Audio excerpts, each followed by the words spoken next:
मैं हूं गरिमा बाजपेयी और आप देख रहे हैं के न्यूज इंडिया की खास पेशकश जय हो छठी मैया।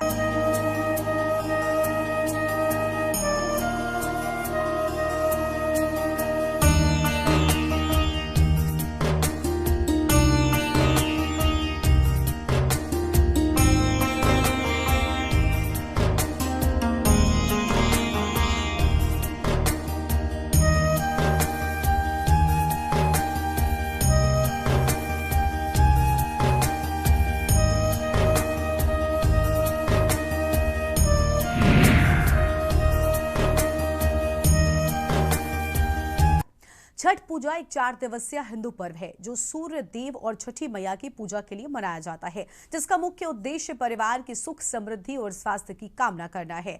ये कार्तिक महीने में दीपावली के बाद आता है, जिसमें भक्त कठोर निर्जला व्रत रखते हैं और पवित्र नदियों के किनारे डूबते और उगते सूर्य को अर्घ्य देते हैं। पूजा में पवित्रता और सादगी का विशेष ध्यान रखा जाता है और सभी अनुष्ठान नदी के किनारे या फिर जलाशय के पास किए जाते हैं। छठ एक प्राचीन हिंदू त्योहार है जिसकी जड़ें पूर्वी भारत और दक्षिणी नेपाल की सांस्कृतिक मिट्टी से गहराई से जुड़ी हुई हैं। विशेष रूप से बिहार, झारखंड और पूर्वी उत्तर प्रदेश के साथ साथ नेपाल के कोशी, गंडकी, बागमती, लुम्बिनी और मध्य प्रांतों में ये पर्व बड़ी श्रद्धा और उल्लास के साथ मनाया जाता है। दिल्ली, मुंबई, कोलकाता, हैदराबाद, चेन्नई और काठमांडू जैसे महानगरों में भी प्रवासी समुदाय अपनी सांस्कृतिक विरासत को जीवंत रखते हैं और छठ में बढ़ चढ़कर हिस्सा लेते हैं। यही नहीं, छठ की छठा अब सीमाओं से परे जा चुकी है। America, Australia, Singapore, UAE, Canada, Mauritius, Japan और यूनाइटेड किंगडम जैसे देशों में भी प्रवासी भारतीय इस पर्व को पूरी श्रद्धा और भक्ति के साथ मनाते हैं। ये सिर्फ एक पर्व नहीं, यह प्रकृति के प्रति कृतज्ञता, सूर्य की उपासना और सामूहिक आस्था का प्रतीक है। तो आइए इस छठ पर हम सब मिलकर आस्था की इस रोशनी को और दूर तक फैलाते हैं।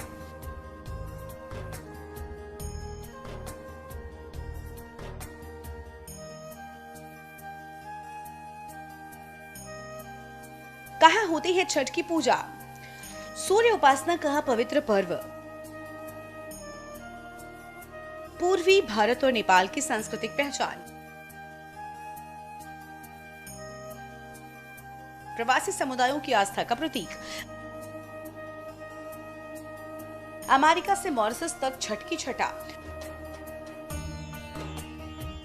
परंपरा, प्रकृति और श्रद्धा का संगम। हर घाट पर गूंजती है छठ मैया की जय।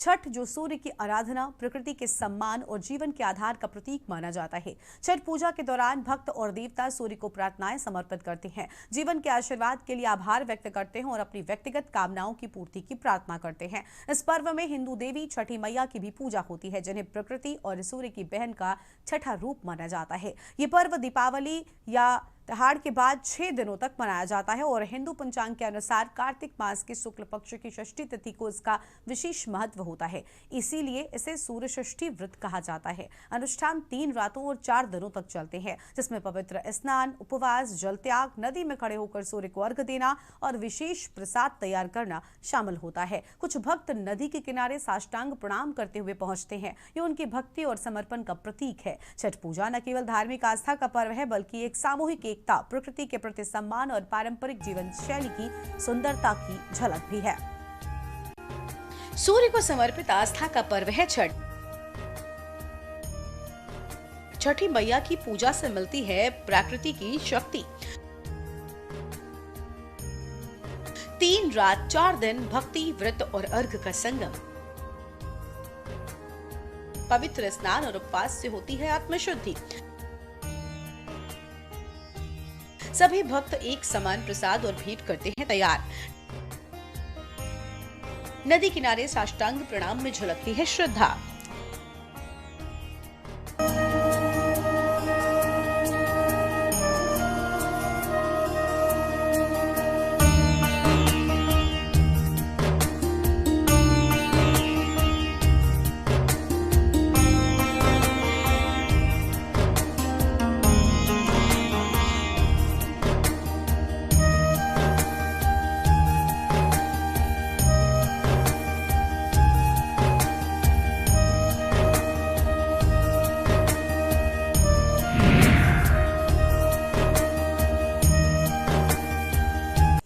पूजा में विभिन्न प्रकार के व्यंजन तैयार किए जाते हैं, जैसे ठेकुआ, रसबाली, कसार, पीठा और लिट्टी न केवल स्वादिष्ट होते हैं बल्कि पूरी तरह से सात्विक और सांस्कृतिक रूप से समृद्ध भी होते हैं। हर घर में बिना प्याज लहसुन के बने ये व्यंजन पीढ़ियों से श्रद्धा के साथ तैयार किए जाते हैं। साथ ही पर्यावरणविदों का मानना है छठ पूजा सबसे पर्यावरण अनुकूल धार्मिक पर्वों में से एक है, जहां मिट्टी के बर्तनों, प्राकृतिक प्रसाद और नदी किनारे की पूजा से प्रकृति के साथ संतुलन बना रहता है। छठ की यही सादगी और श्रद्धा इसे विशेष बनाती है। पारंपरिक भोजन और प्रसाद। ठेकुआ गेहूं के आटे, गुड़ और घी से बनाई कुरकुरा मीठा नाश्ता जिसे तल कर बनाया जाता है। ठेकुआ छठ पूजा का सबसे प्रमुख प्रसाद है।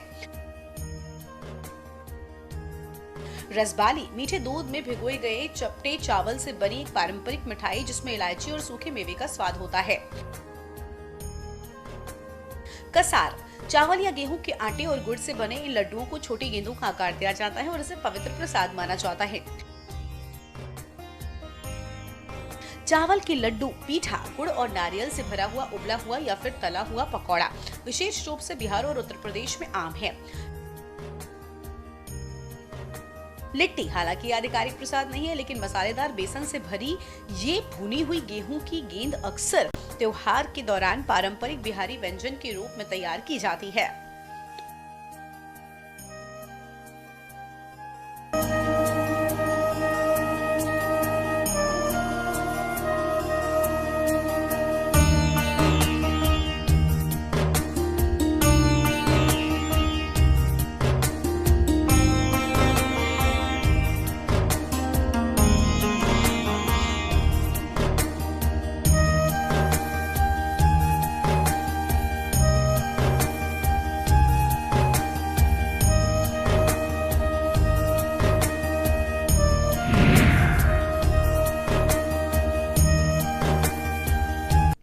छठ पूजा का आध्यात्मिक और सांस्कृतिक महत्व सूर्य देव और छठी मैया के प्रति कृतज्ञता व्यक्त करना है, जो जीवन का पोषण करती है। ये त्योहार प्रकृति की पूजा, परिवार और समुदाय के बंधन और आत्म नियंत्रण को बढ़ावा देता है। इसका एक मजबूत आध्यात्मिक आधार है क्योंकि ये भक्ति, शुद्धि और त्याग का प्रतीक है, जबकि सांस्कृतिक रूप से ये अपनी पर्यावरण अनुकूल परंपराओं और सामाजिक एकता के लिए जाना जाता है। तो वहीं छठ पूजा में महिलाओं का विशेष स्थान है क्योंकि ये पर्व उनके द्वारा कठोर व्रत, पूजा और तपस्या के माध्यम से परिवार की सुख समृद्धि के लिए मनाया जाता है। इसमें महिलाएं पूर्ण श्रृंगार करती हैं, विशेष रूप से नाक तक सिंदूर लगाती हैं और पति की लंबी आयु और परिवार की खुशहाली का प्रतीक माना जाता है। महिलाएं सूर्य को अर्घ्य देने जैसे महत्वपूर्ण अनुष्ठान भी करती हैं और धार्मिक, सामाजिक और सांस्कृतिक रूप से पर्व का एक अभिन्न अंग भी है। छठ पूजा 4 दिनों तक चलने वाला पवित्र पर्व है, जो कार्तिक शुक्ल चतुर्थी से शुरू होकर सप्तमी तक मनाया जाता है। ये पर्व साल में 2 बार आता है, चैती छठ जो चैत्र मास में होती है और कार्तिक छठ जो दीपावली के बाद बड़े पैमाने पर मनाया जाता है।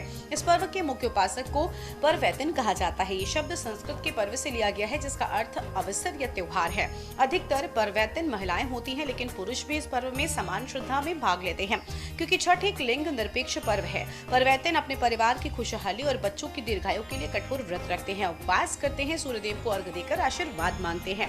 छठ पूजा न केवल एक धार्मिक अनुष्ठान है बल्कि ये पारिवारिक प्रेम, प्रकृति के प्रति सम्मान और सामाजिक एकता का भी पर्व है।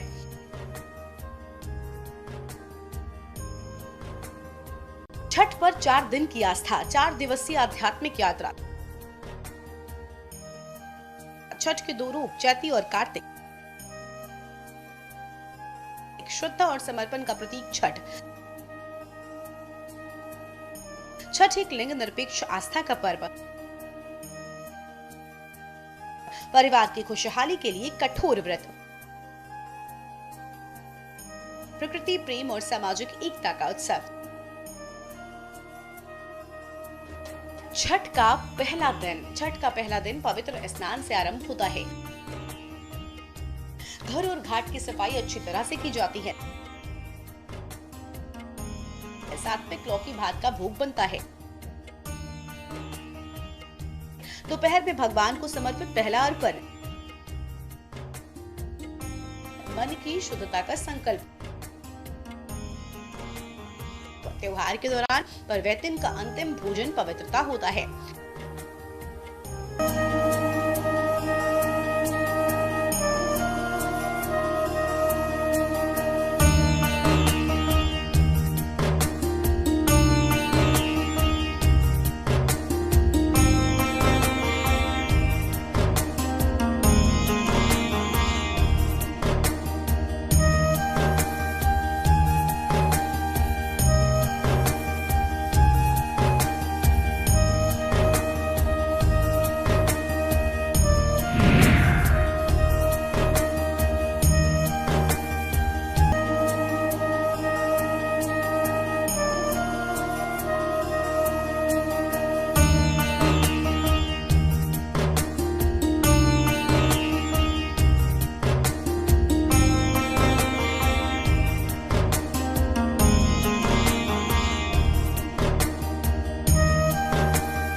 छठ महापर्व के दूसरे दिन खरना, रसियाओ रोटी और या फिर लोहड़ा के नाम से जाना जाता है। इस दिन न सिर्फ एक पूजा का दिन है बल्कि ये व्रती के अटूट विश्वास और संकल्प का सबसे बड़ा प्रतीक है।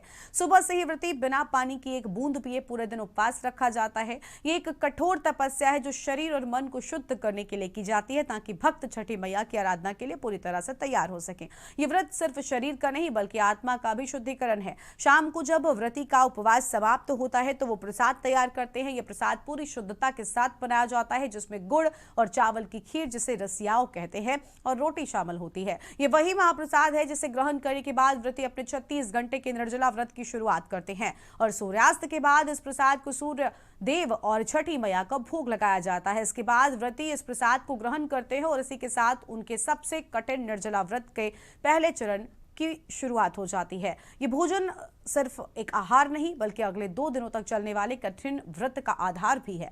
खरना का ये दिन बताता है कि यह महत्व और महापर्व अनुष्ठानों तक सीमित नहीं बल्कि आस्था, समर्पण और आत्म अनुशासन का प्रतीक है। खरना के प्रसाद का स्वाद परिवार के सदस्यों और दोस्तों के बीच बांटकर हम इस महापर्व के मिठास को और बढ़ाते हैं। छठ का दूसरा दिन। छठ के दूसरे दिन व्रती का कठोर उपवास, शरीर और आत्मा का रोटी शुद्धिकरण,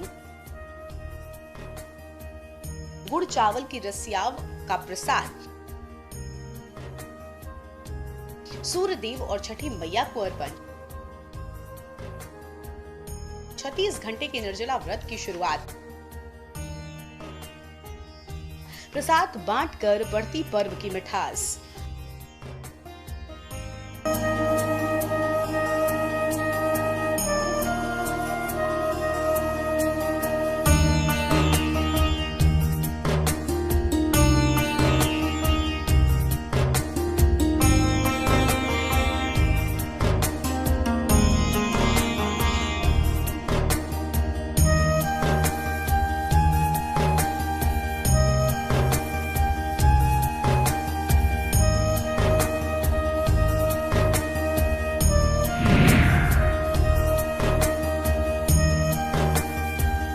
छठ महापर्व के तीसरे दिन का उत्सव होता है और ये दिन संध्या अर्घ का होता है। इस दिन आस्था और प्रकृति का अद्भुत संगम देखने को मिलता है। व्रती और उनका परिवार व्रत रखते हुए पूजा के लिए विशेष प्रसाद तैयार करता है।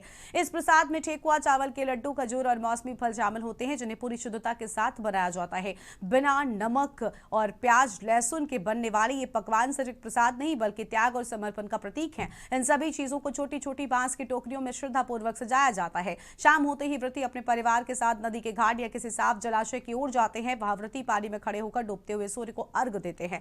इस दौरान गंगा जल और प्रसाद अर्पित किया जाता है और छठी मैया की पूजा की जाती है। ये नजारा बेहद भावुक और मनमोहक होता है जहां हजारों लोग एक ही समय में सूर्यदेव को नमन करते हैं। जब व्रती घाट से घर लौटते हैं तो कोसी भराई की रस्म निभाई जाती है। घर में 5-7 गन्नों को बांधकर एक छोटा मंडप बनाया जाता है जिसके नीचे दिए जलाए जाते हैं और प्रसाद चढ़ाया जाता है। ये रस्म परिवार के कल्याण और सुख समृद्धि की कामना के लिए की जाती है और इसी को अगली सुबह फिर से दोहराया जाता है। छठ का तीसरा दिन संध्या अर्घ का पावन क्षण। पूरी शुद्धता से बनाया जाता है विशेष प्रसाद। बांस की टोकरियों में श्रद्धा की सजावट। घाट पर सूर्य को अर्पित होता है अर्घ। कोसी भराई की होती है पारंपरिक रस्म। छठ में परिवार की सुख समृद्धि की कामना। छठ का चौथा दिन उषा अर्घ। छठ का चौथा दिन उषा अर्घ यानी भोर की पहली पूजा। श्रद्धालु जल में खड़े होकर सूर्यदेव को अर्घ अर्पित करते हैं। परिवार की सुरक्षा और सुख शांति की कामना। पारण संस्कार से व्रत का होता है समापन। जीवन मूल्यों का उत्सव और ईश्वरीय धन्यवाद।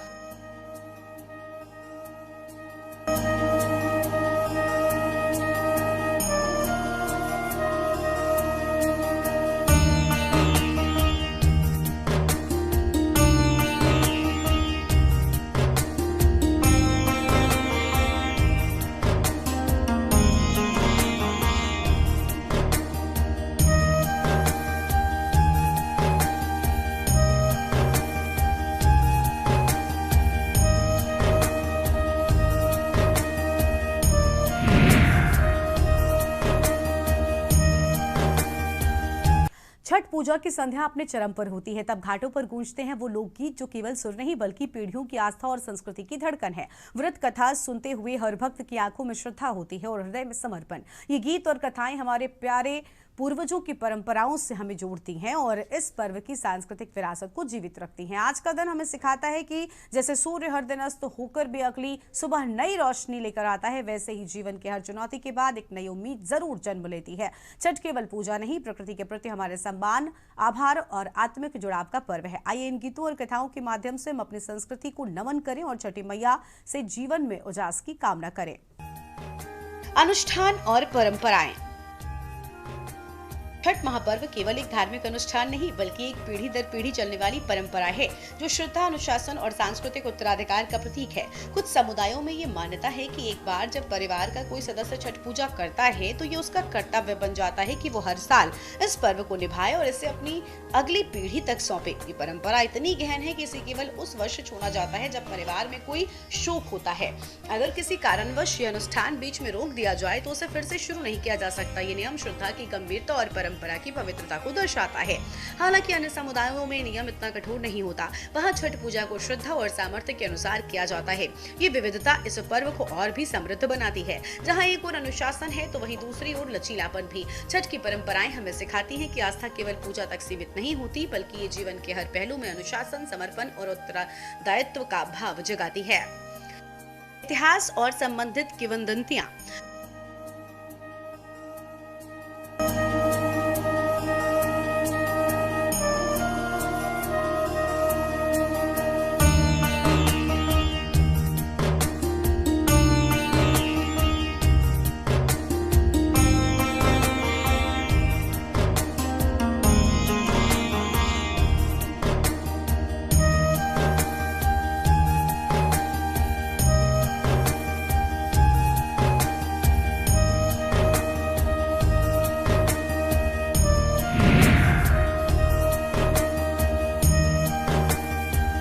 छठ महापर्व भारतीय संस्कृति की गहराई में रचा बसा एक ऐतिहासिक और पौराणिक पर्व है। इसका उल्लेख हमारे दोनों महाकाव्यों रामायण और महाभारत में मिलता है। जब राम और सीता अयोध्या लौटे, दिवाली मनाई गई और छठे दिन राम राज्य की स्थापना हुई। उसी दिन सीता ने सूर्य षष्ठी का व्रत रखा, उन्हें लवकुश जैसे पुत्रों का आशीर्वाद मिला। वहीं महाभारत में कुंती और द्रौपदी के द्वारा छठ पूजा करने की कथा हमें बताती है कि ये पर्व केवल स्त्रियों की श्रद्धा नहीं बल्कि पूरे परिवार की विजय और कल्याण का प्रतीक है। वाल्मीकि आश्रम, नारायणी नदी, रांची के नगड़ी गांव, मुंगेर का सीताचरण मंदिर, बक्सर का कश्यप आश्रम, ये सभी स्थान छठ की पौराणिक यात्रा के साक्षी हैं। ब्रह्म वैवर्त पुराण और काशी खंड में भी छठी मैया की महिमा का वर्णन मिलता है जो हमें दिखाता है कि ये पर्व केवल क्षेत्रीय परंपरा नहीं बल्कि सार्वभौमिक आस्था है। और जब हम राजा प्रियव्रत की कथा सुनते हैं, यहाँ छठी मैया ने मृत शिशु को जीवन दान दिया, तो ये पर्व हमें जीवन की सबसे बड़ी आशा और विश्वास का संदेश देता है। छठ पूजा का इतिहास हमें सिखाता है कि ये पर्व केवल सूर्य की आराधना नहीं बल्कि प्रकृति, परिवार और आत्मा के बीच संतुलन और समर्पण का उत्सव है। हमारी इस खास पेशकश जय हो छठी मैया में बस इतना ही। आप सभी दर्शकों को छठ पर्व की बहुत बहुत शुभकामनाएं। नमस्कार।